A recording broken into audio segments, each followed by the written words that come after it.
Ganesha festival series episode 6 ಕಡಲೆಕಾಳು ಹುಸ್ಲಿ. First ಕಡಲೆಕಾಳನ್ನ ನಾನು over night soak ಮಾಡ್ತಾ ಇದ್ದೀನಿ. ಬೆಳಗ್ಗೆ ಆ ಕಡಲೆಕಾಳನ್ನ ಚೆನ್ನಾಗಿ ವಾಶ್ ಮಾಡಿ ಕುಕ್ಕರಲ್ಲಿ ಮುಳುಗೋವಷ್ಟು ನೀರು ಹಾಕಿ ರುಚಿಗೆ ತಕ್ಕಷ್ಟು ಉಪ್ಪು ಹಾಕಿ 3 ವಿಷಿಲ್ ಬರ್ಸ್ಕೊತಾ ಇದ್ದೀನಿ.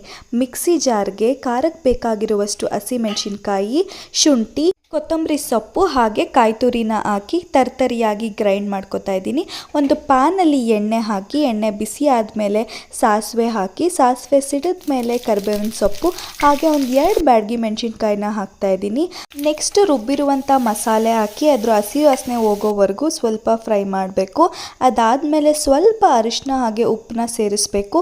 ಉಪ್ಪು ನೋಡ್ಕೊಂಡು ಹಾಕಬೇಕು, ಏಕೆಂದರೆ ಕಡಲೆಕಾಳಿಗೂ ಉಪ್ಪು ಹಾಕಿರ್ತೀವಿ. ಸೊ ಇದಾದಮೇಲೆ ನಾವು ಕಡಲೆಕಾಳನ್ನ ಹಾಕಿ ಫ್ರೈ ಮಾಡ್ಕೋಬೇಕು. ಚೆನ್ನಾಗಿ ಫ್ರೈ ಆದಮೇಲೆ ಅದರ ಮೇಲೆ ಕೊತ್ತಂಬರಿ ಸೊಪ್ಪು ಉದುರಿಸಿದ್ರೆ ರುಚಿಕರವಾದಂತಹ ಕಡಲೆಕಾಳು ಹುಸ್ಲಿ ರೆಡಿ ಆಗುತ್ತೆ.